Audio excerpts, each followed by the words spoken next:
The night was quiet on the mining colony of Draxton 4. The air was thin, the sky painted in dark blues and silver streaks from distant stars. Most miners were already home, their work boots left by the door, their hands still stained with the day's dust. Only the soft hum of power lines and the occasional hiss of steam broke the silence. Then a sound ripped through the stillness.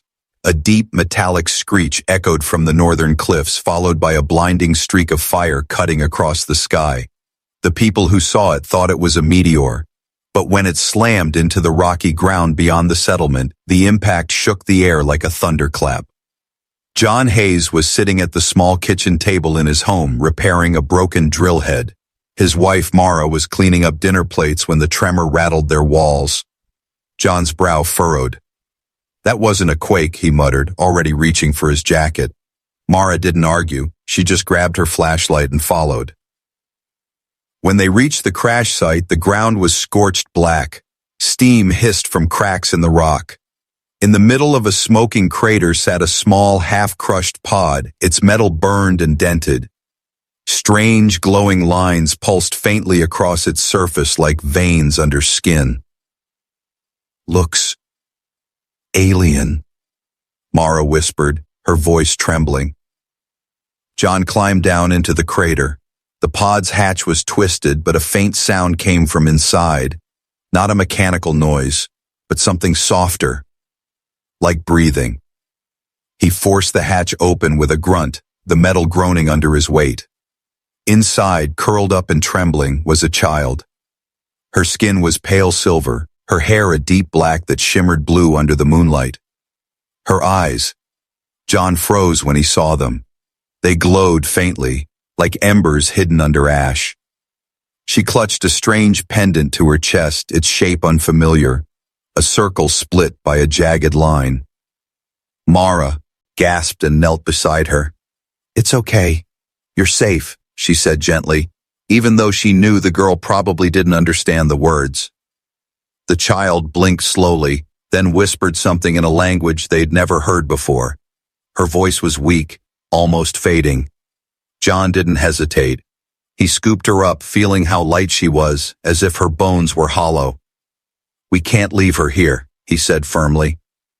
They took her back to their home, ignoring the faint lights moving on the horizon, search drones from the Central Authority, no doubt drawn by the crash. Mara wrapped the girl in a blanket, offering her water. She drank slowly, her glowing eyes darting around the room as if memorizing everything. That night, John sent no report about the crash. He simply told the other miners he'd seen nothing. Mara tended to the girl's small wounds, brushing back her hair. When she smiled, the child tilted her head as if trying to understand the gesture, then hesitantly copied it. Days turned into weeks. The girl didn't speak much, but she learned quickly, pointing at things, waiting for John or Mara to say the word, then repeating it in her soft voice. She had an unusual way of moving, graceful yet alert, as if every sound was important. One evening, as John sat outside fixing a piece of mining equipment, he noticed a tall figure standing at the edge of the forest, half hidden in the shadows. The figure didn't move. It just watched the house, watched the girl playing in the yard. John's hand tightened around his wrench. When he looked again, the figure was gone. That night, after the girl was asleep, Mara whispered, "You saw him too, didn't you?" John nodded slowly. "Someone's looking for her." The pendant she always carried seemed to hum faintly under the lamplight, as if aware of their conversation. John didn't know what it meant, but he felt certain of one thing. The air-quiet life on Draxton 4 was about to change forever. And somewhere, far beyond their small mining colony, the name of the lost child was already being whispered in dangerous places.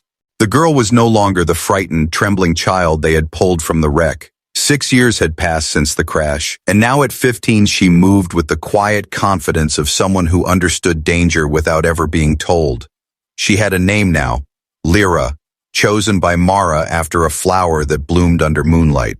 Lyra liked the sound of it, even though deep down she felt it wasn't the name she was born with.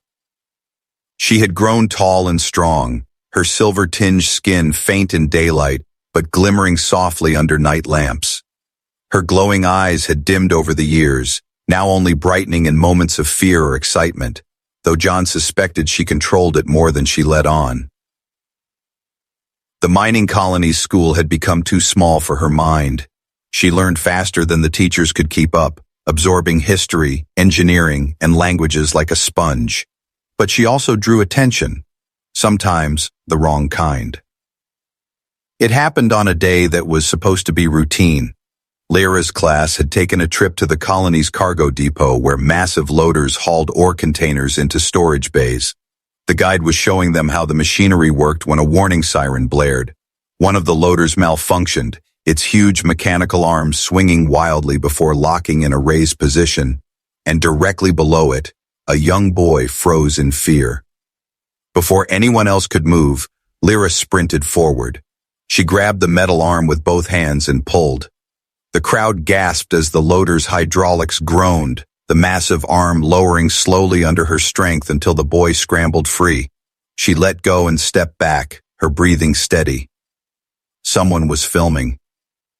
By the time she returned home, the clip was already spreading through private message boards and black market feeds. In the footage, you could clearly see her silver skin glinting in the light, the way her eyes flared bright for a heartbeat when she pulled the arm down. John shut the door that night and locked it twice. "We have to be careful," he told her, his voice low. "If they see too much, they'll take you away, and they won't be kind." Lyra didn't argue, but her mind burned with questions. Take me away where? Who are they? She had asked before, and every time John's jaw tightened, and Mara changed the subject. That night, she went into the small storage shed behind their house. She knew what she was looking for. At the back, under an old tarp, was the dented escape pod.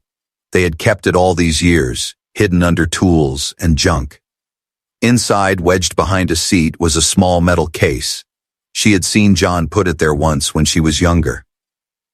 The case opened with a soft click, revealing the strange pendant. And beside it, a crystal no bigger than her thumb.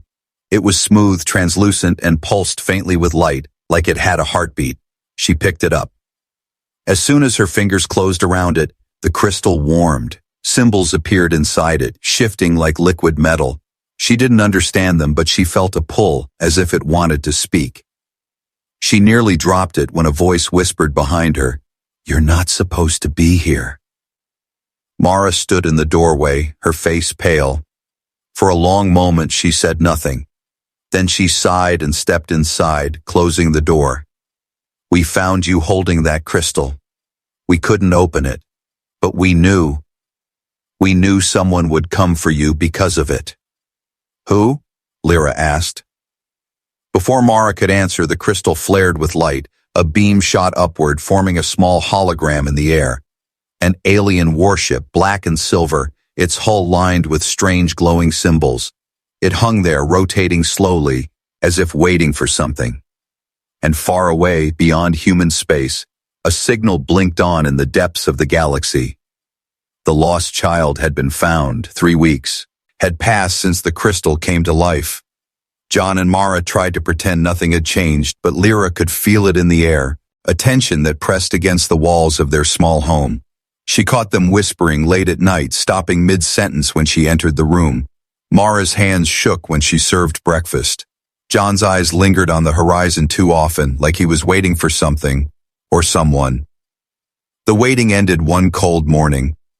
The sky over Draxton 4 was pale and thin, streaked with wisps of cloud. Lyra was walking back from the market with a bag of tools when she noticed people gathering near the shuttle dock. The air smelled faintly of ozone, fresh landing burns. At first she thought it was a trader or supply ship. Then she saw it.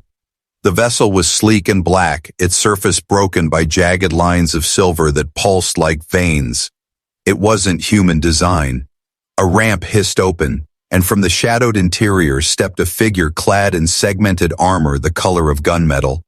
His helmet was smooth, faceless, with 2 faint points of red light where eyes should be. He didn't speak. He simply walked through the crowd, scanning faces, each step deliberate. Lyra froze. She didn't know how, but she knew he was here for her. Her fingers tightened on the bag's handle. The armored figure stopped at a market stall and spoke in a deep metallic voice. "Runaway, female, age between 13 and 16, skin tone, silver cast, eyes, luminous. Her blood ran cold. The stallkeeper shook his head, but the hunter didn't move on immediately. He tilted his head slightly, as if catching a scent, then turned toward the street where Lyra stood. She dropped the bag and ran. The hunter moved like a shadow, silent but swift. She darted into the narrow lanes between storage buildings, her heart pounding. Her mind raced. She couldn't go home, not with him following. She cut through the scrapyard instead, the air thick with the smell of rust and old oil. She was halfway to the far fence, when a cable snapped around her ankle, jerking her off her feet. She hit the ground hard, her breath knocked out of her. The hunter stepped from behind a stack of crates, holding the cable's reel in one hand. "Asset located," he said flatly, drawing a blade from his belt. Adrenaline burned through her. She rolled onto her back, kicking hard. The cable snapped from the force, sending the hunter back a step. She scrambled up, grabbed a length of pipe from the ground and swung. The metal clanged against his helmet, staggering him. He recovered instantly, slashing with his blade, but she was faster. She ducked under the strike and jammed the pipe into the joints of his armor, forcing him back toward a pile of loose scrap. Her movements weren't wild. They were precise, instinctive, like she'd done this before in another life. Finally, she hooked her foot behind his leg and shoved with all her strength. The hunter fell, crashing into the heap of scrap metal. She didn't wait to see if he got up. She snatched the small device clipped to his belt, a datapad, and sprinted out of the yard. By the time she reached the outer hills, her chest ached, her arms trembled, and her mind spun with questions. She found a quiet ridge and sat down, the datapad in her lap. The interface glowed faintly when she touched it, unlocking without a password. Her breath caught. The screen displayed her face. Below it, alien script scrolled rapidly. But one number was clear even in human digits. The bounty on her was more than most mercenary crews earned in a lifetime. Somewhere far away, dozens of hunters would be seeing this same update. She wasn't just being hunted. She was the prize every killer in the galaxy now wanted. The Iron Fang didn't look like much from the outside. Its hull was patched with mismatched plating, scorch marks from old battles running like scars along its sides. But to Lyra, hiding in the shadow of a cargo hauler on the docking ring, it was the first ship that didn't fly official banners. No colony crest. No alien empire insignia, just a jagged emblem of a wolf's skull painted in faded red. She'd been running for 4 days since the bounty hunter attack. Every hour she stayed on Draxton 4 made the noose tighter. The datapad she'd stolen kept flashing incoming updates. More hunters had landed, some not even bothering to hide their weapons. The Iron Fang was leaving in minutes. She either slipped aboard or died here. The docking ramp was down. 2 crew members were arguing over a crate of ammunition, their voices rough and impatient. Lyra slid between stacks of freight, moving like a shadow. Her feet barely touched the ramp before a voice called, "And where do you think you're going, Silver Eyes?" She spun. A tall man with cybernetic arms leaned against the bulkhead, smirking. His hair was shaved close on one side, the other falling in a tangle of black over his brow. "Stowaways don't last long on this ship," he said. "I can work," she replied quickly. Her voice was steady, even though her pulse was racing. "I'm strong, fast, and I know how to fight." From behind him, a woman with scarred cheeks stepped forward. Her eyes were sharp, weighing Lyra like a weapon on a rack. "Fight, huh? Show me." They cleared a space in the cargo bay. The woman tossed Lyra a short metal rod. "First rule, if you can't disarm me, you can't stay." Lyra didn't wait. She lunged, swinging the rod low, then high, forcing the woman to step back. The fight was fast, a blur of metal clashing and boots scraping the deck. Lyra's instincts took over. She feinted left, spun right, and hooked the rod behind the woman's knee, pulling her off balance. The rod clattered to the floor a moment later, not hers. The woman picked herself up, brushing dust from her jacket. "You're in," she said simply. "Name's Captain Tessa Vale. Welcome to the Iron Fang." Life on the ship was nothing like the quiet, mining colony. The crew was a mix of humans and a few alien deserters, all with bounties of their own. They taught her how to fire a rifle in zero gravity, how to read a ship's heat signature, how to disappear in a crowd without a trace. Every night they sparred in the cargo bay until sweat soaked her clothes and her arms ached. Tessa drilled her on human combat tactics, how to use speed against larger opponents, how to find weak points in armor. Jace, the cybernetic armed man, taught her ship systems, making her crawl through greasy maintenance shafts to reroute power or fix jammed turrets. Her first mission came sooner than expected. A colony transport had gone silent near the Red Ice Belt. Pirates were suspected. The Iron Fang took the job for the payout, but when they reached the transport, it was crawling with alien soldiers, and they recognized Lyra. The crew wanted to retreat, but Lyra refused. "If they know me, they won't let any of us leave alive," she said. The battle was chaos. She moved through the narrow corridors like liquid steel, switching between a human pulse rifle and a captured alien blade. She fought with precision, every strike calculated. Not wild, not desperate.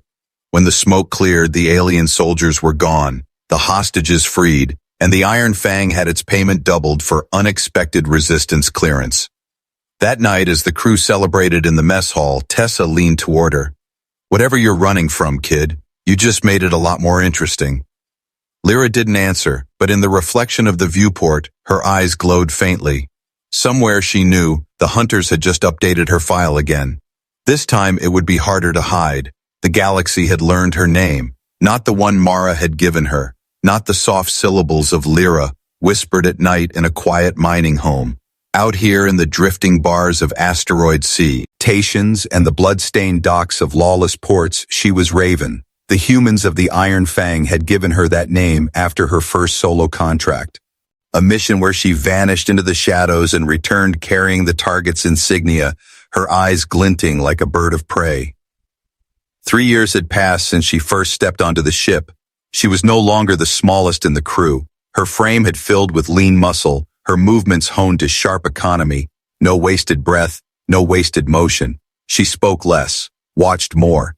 In the mercenary channels, her name carried the kind of weight that made enemies pause and allies bargain twice as fast. She didn't hunt for credits alone.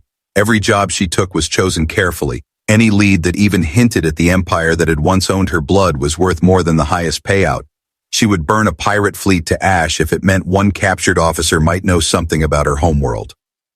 One job changed everything.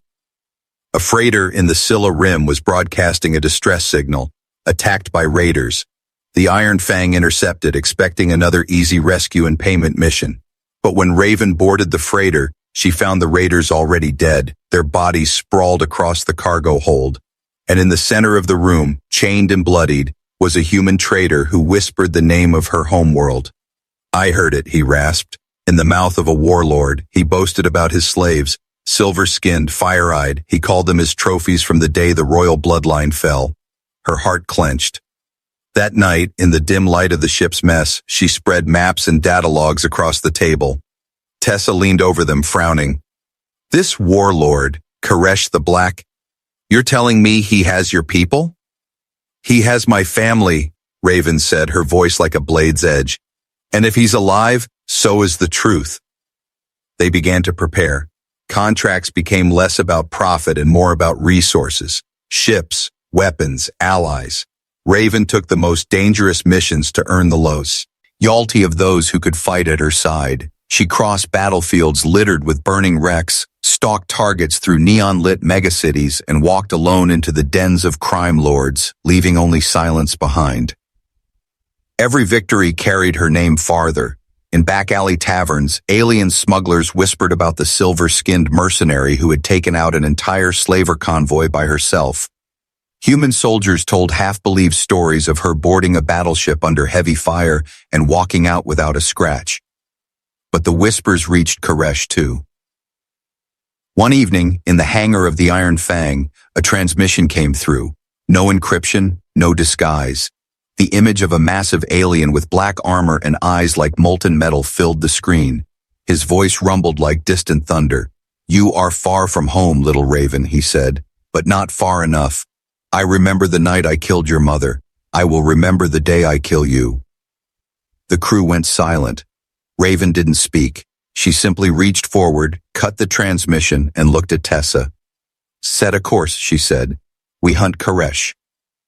And in the darker corners of the galaxy, mercenaries, bounty hunters, and soldiers alike began to wonder if Raven was no longer just a name to fear, but a storm that no one could stop. Koresh's territory was a fortress of fear, a chain of star systems locked under his rule, patrolled by black-armored fleets and defended by worlds where the air itself carried the stench of control.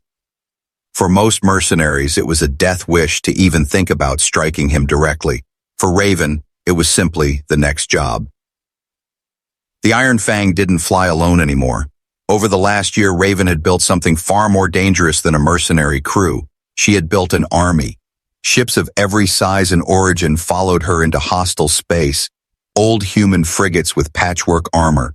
Alien gunships stolen from pirate lords, sleek interceptors flown by pilots who had sworn loyalty to her, not to any flag. The wolf skull emblem of the Iron Fang now marked the hulls of 100 warships. The first strike was surgical. Using intel gathered from smugglers and spies, Raven hit Koresh's supply depots one by one, starving his fleets. She led boarding parties into the heart of enemy convoys, her rifle always in hand, her alien blade a flash of silver in the dim red light of breached corridors. With each battle, she freed more of her people, silver-skinned, luminous-eyed captives who looked at her with disbelief before kneeling in gratitude. She told them to stand instead. "You are free," she would say, "not because of me, because we fight together now." Koresh struck back. Entire cities burned under his retaliation and his assassins came for her in the night. But Raven was always ready. The crew of the Iron Fang fought like a single organism, each member trusting the other with their lives. The war came to its peak above the planet Korath, Koresh's throne world. His flagship, the Obsidian Fang, was a leviathan of black steel and molten weapons, bristling with defense cannons. Most commanders would have tried to outgun it from a distance. Raven didn't believe in most commanders. She led the boarding herself. In the chaos of the battle, she cut through Koresh's guards, her armor scorched and dented, her lungs burning from smoke. Finally, in the throne chamber, a cavernous hall lined with the bones of conquered species, she faced him. Koresh was massive, his every movement heavy with brutal strength. His black armor glinted under the firelight, and his molten eyes burned with recognition. "I killed your bloodline," he snarled. "You are the last, and I will erase you." Raven didn't answer. She moved. Their blades clashed, ringing like struck iron. Every strike shook the room. He was stronger, but she was faster.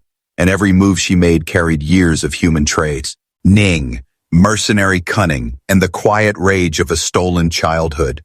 Finally, she twisted his own blade from his grip, drove her alien sword through his armor, and forced him to his knees.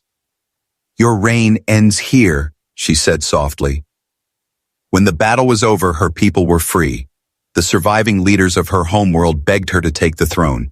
They called her queen, savior, warrior of two worlds.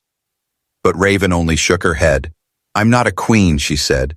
"I'm a soldier, and there are still battles to fight." She left the crown behind, walking back to the Iron Fang. As her ship lifted off, her fleet followed, their engines blazing like a second sunrise over the freed world. Her war with Koresh was over, but her legend had only just begun. Years passed. Wars came and went. Borders shifted like tides. But across the galaxy, in the dust-choked taverns of mining moons and the shimmering halls of capital worlds, stories still whispered of her. Some said she had vanished into deep space. Others swore they'd seen her just once in the worst moments of a battle, a silver shadow cutting through fire and smoke before disappearing without a trace. To the soldiers who fought beside her, she was no longer just Raven. She was something else now. A warning, a promise, a ghost that carried hope in her wake. On the fractured colony of Astara 9, a human battalion was being crushed. Alien war machines moved through the streets, their cannons tearing apart the last defense lines. The commander had already ordered the retreat when a sleek black dropship cut through the smoke and landed hard in the square. Its ramp hissed open and a single figure stepped out. She wore no insignia, only battered armor painted in the faded wolf skull of the Iron Fang. Her eyes glowed faintly beneath the shadow of her helmet. No one needed to ask her name. Raven moved like a storm. She flowed bet. Ween wrecked barricades, tearing into enemy lines with rifle bursts and the gleam of her alien blade. The soldiers who had been retreating suddenly found themselves advancing, shouting her name even as she fought ahead of them. Within hours, the enemy forces were broken, driven from the city. When the dust cleared, she was gone. The same pattern repeated across the years. A pirate siege broken on the rim of human space, a slave convoy intercepted in the heart of an alien empire, a desperate mining colony defended against impossible odds. Always the same. She appeared, fought like she was born for the moment, and vanished before anyone could thank her. In a quiet home on Draxton 4, far from the roar of engines and gunfire, an old couple lived in peace. John's hair was white now, his hands slower with age. Mara's eyes still carried warmth, though her steps had softened. One evening, as the sun sank over the rocky hills, a small ship landed outside their home. No noise, no grand entrance. The ramp lowered, and there she was, taller, her armor scarred from countless battles, but her eyes, those eyes still carried the light they'd first seen in a frightened child's face. They didn't speak for a moment. Then she smiled, the same hesitant, careful smile she'd learned from Mara all those years ago, and handed John a small encrypted datapad. "I can't stay," she said quietly. "There's still work to do, but I wanted you to know, I'm still your daughter." She embraced them both, held them for a heartbeat longer than necessary, and then was gone. The ship lifted off into the night, disappearing into the sea of stars. Somewhere out there, in the endless dark, the legend of the silver-eyed mercenary continued, feared by enemies, followed by allies, and remembered by the only two people who knew the girl beneath the armor. And those who fought beside her in the heat of battle would swear until their dying breath that when all hope seemed lost, the Raven would always return.